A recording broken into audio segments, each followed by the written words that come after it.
So, I think in everywhere Я there are думаю, a lot of что people sometimes везде есть they много людей, do wonderful things которые in делают life. чудесные вещи As I said, в жизни. innately, И, как я уже говорил, внутренне you have us innately caring for others. I think children. у нас есть врожденное стремление заботиться о других. Это есть у детей, у животных. То есть в каком-то смысле у всех это есть. Заботиться о более слабых, о тех, кто нуждается. И иногда в обществе, или в семье, или в зависимости от воспитания и образования, мы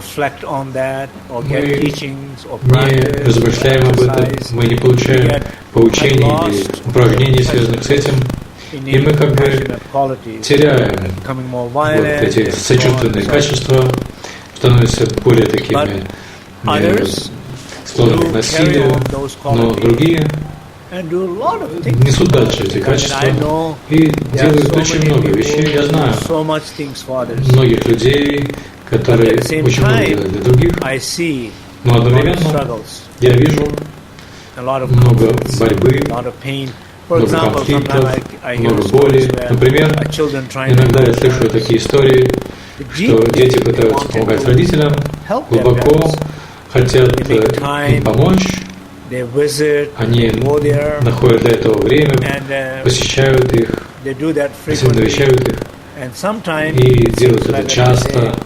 И иногда похоже, что они говорят, это так трудно, это так трудно. Мои родители очень трудные люди. Мои родители меня не слушают. В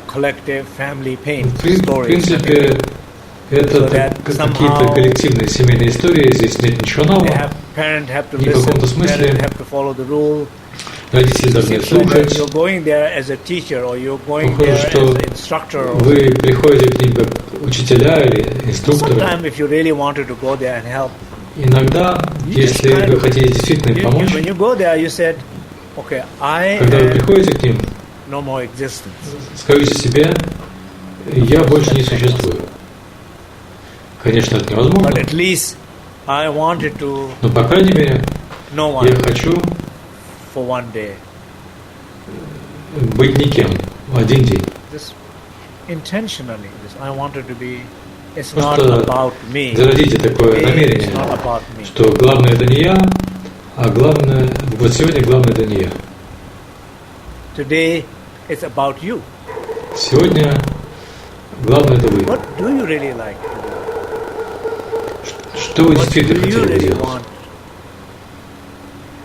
Чего вы действительно хотите? И как вы его хотите? То есть, что бы вы ни планировали на день, можете ли вы полностью сами быть невидимыми? То есть, ваше эго, ваша боль. Если попробуете, наверняка это гораздо увлекательнее. Даже если иногда мы думаем, я теряю контроль, я теряю направление, все вот эти вещи, но когда, то есть, когда у вас отнимают силу, это не весело, но когда вы отдаете силу с состраданием кому-то другому, то это гораздо веселее. То есть способность отдать силу, в этом есть очень много силы. То есть вы не теряете силу, а вы обретаете силу для того, чтобы дать силу. А если вы цепляетесь за силу, и вы думаете, что у вас есть сила, у вас есть контроль, то вы на самом деле в слабой позиции. У вас нет силы, вы думаете, что у вас есть сила, но и вы не способны тогда служить хорошо. Если вы посмотрите, в чем идея служения или духовности, давайте дадим этому определение какое-нибудь. Простое определение духовности для меня было бы, какие процессы мы не были способны использовать для самораскрытия, для того, чтобы яснее видеть свою боль, яснее с ней справиться, разобраться с ней, раскрыться, и увидеть что-то из этого открытого места, принять из этого места, действовать из этого места, из этого священного пространства, которое вы обнаруживаете. Если это священное пространство живо, то это одна очень важная часть отсутствия самости.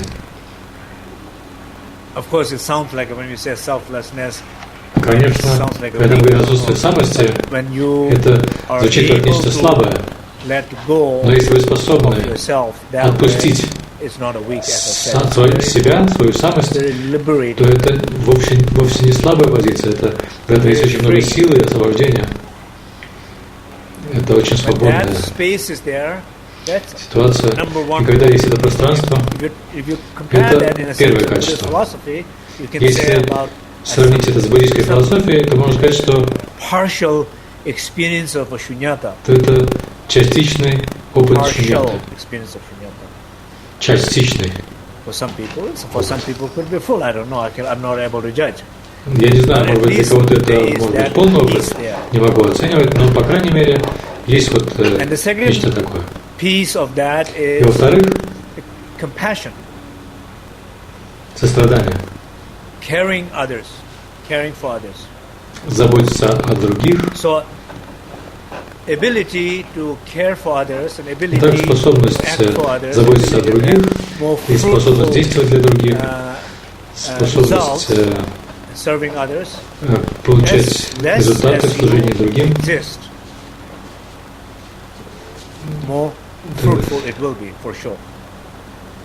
то есть, чем меньше вы думаете, что вы существуете, тем более плодотворно это будет наверняка.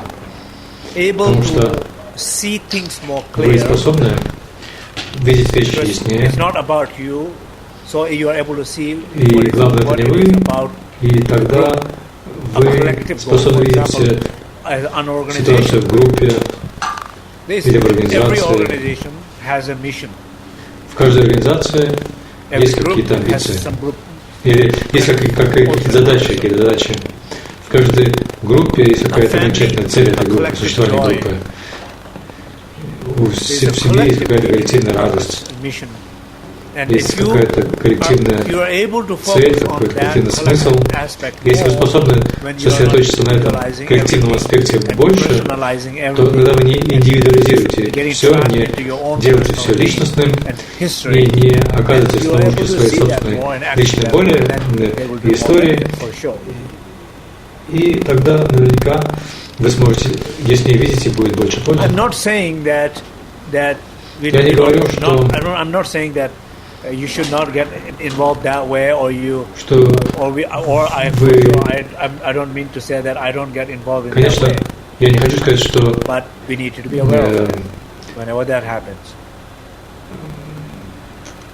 Каждый раз, когда мы вмешиваем свои личные какие-то моменты в этот процесс, нам нужно учиться это узнавать и как можно быстрее отпускать.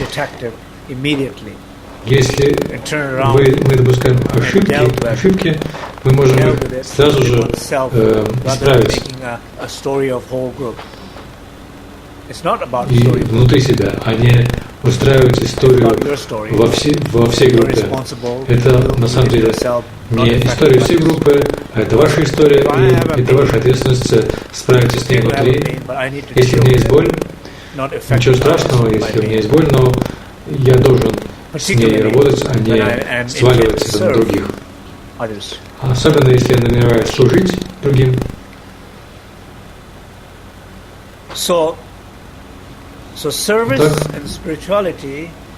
Служение и духовность, что я говорю здесь, многие из вас делают множество чудесных вещей, но когда вы сталкиваетесь со сложностями в процессе помощи другим,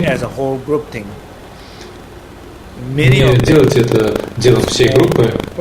Многие подобные ситуации – это ваши личные моменты. Если вы способны работать с ними на основе сострадания и мудрости, то вот эта личная боль, конфликты, раны, которые проявляются в отношениях с другими, если вы способны с ними справиться, то это является служением и духовной практикой. Давайте скажем так. Иногда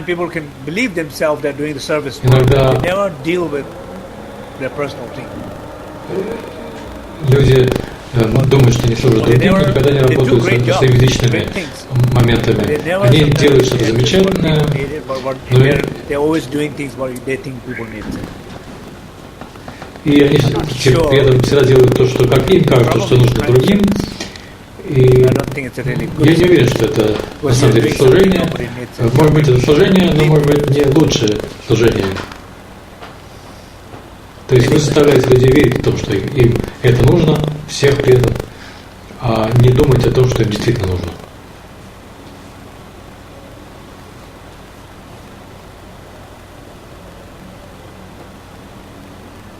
So trying to see a little bit how you can enrich. Постараться немного увидеть, как вы можете обогатить свое служение другим,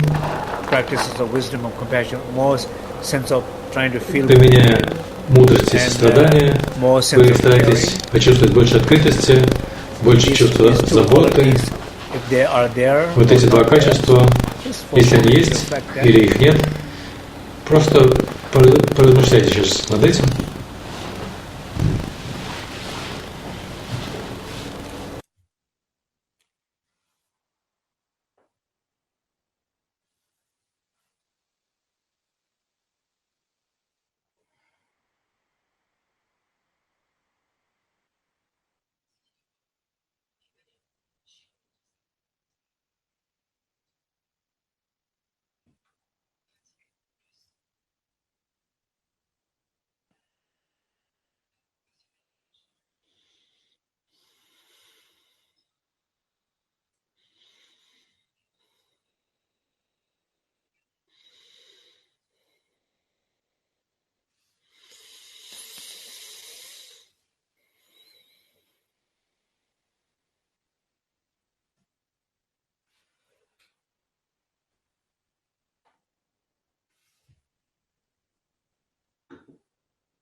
And also this kind of sense И также есть такое чувство, like in Tibetan tradition, в тибетской традиции, например, всегда есть чувство принижения своих способностей, taming your ego, смирение, укрощение своего эго многими способами. Например, проявляя уважение к просветленным существам, проявляя уважение к старшим. И у индейцев также есть это уважение к родителям, к учителям. В каком-то смысле есть нечто более высокое, более опытное, более знающее. То и мы вот проявляем к этому уважение. Я думаю, что я все больше и больше чувствую, что это очень важно.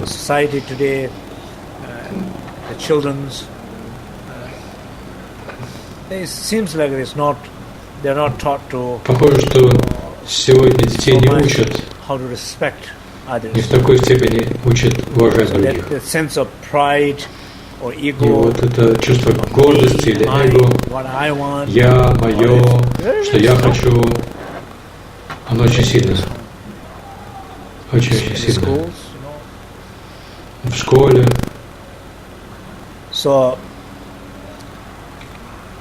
I think that same kind of energy quality when we carry into as in our adult in a situation where которую мы переносим в нашу взрослую жизнь и в ситуациях служения другим. Вот это чувство я, и оно немного слишком сильное. И когда оно слишком сильное, то наверняка это не помогает. So, sometimes I feel like a good Иногда мне кажется, что good helper, добрый друг, good service person, добрый помощник, добрый человек, который служит другим, он должен быть с тем, кто видит то, что нужно, независимо от того, независимо от своей позиции, если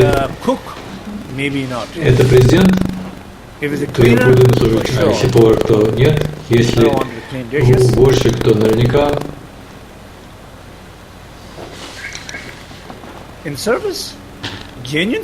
Служение, подлинное чувство служения, я думаю, что все, что я могу делать,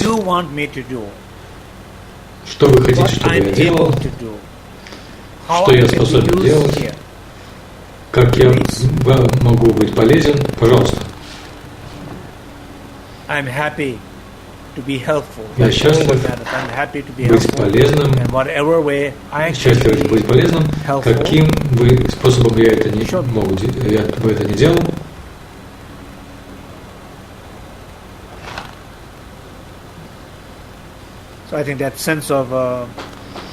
Я думаю, что это чувство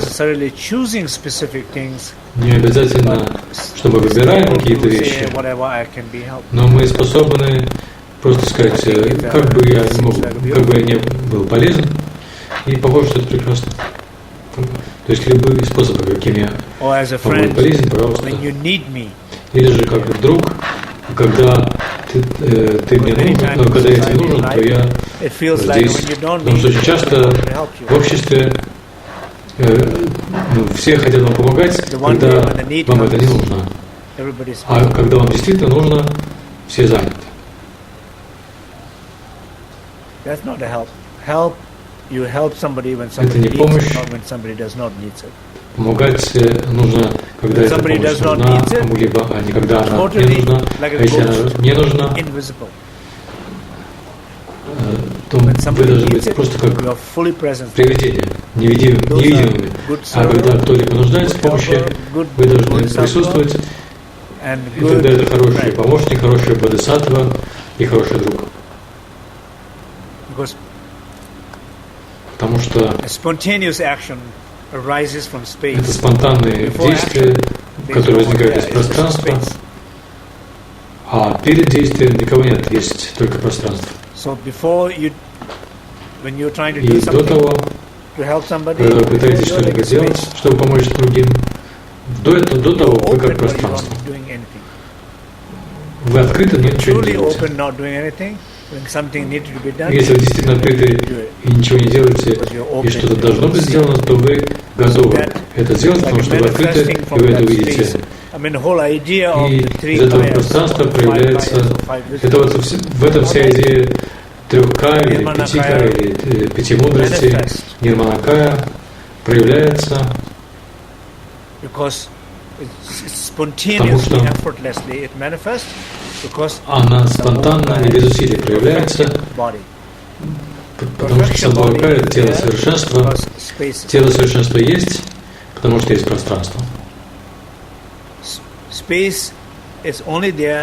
Пространство есть только потому, когда нет вашей боли, ваших конфликтов, нет ваших личных историй, когда дело касается служения другим. И если этого всего нет, тогда есть пространство, и в пространстве вы почувствуете, когда и что вам нужно делать, и вы будете это делать с полной радостью. Итак, я надеюсь, что ясно, что я пытаюсь здесь сказать. Взаимосвязь служения и духовность. Теперь давайте ответим на вопросы. У нас есть вопросы.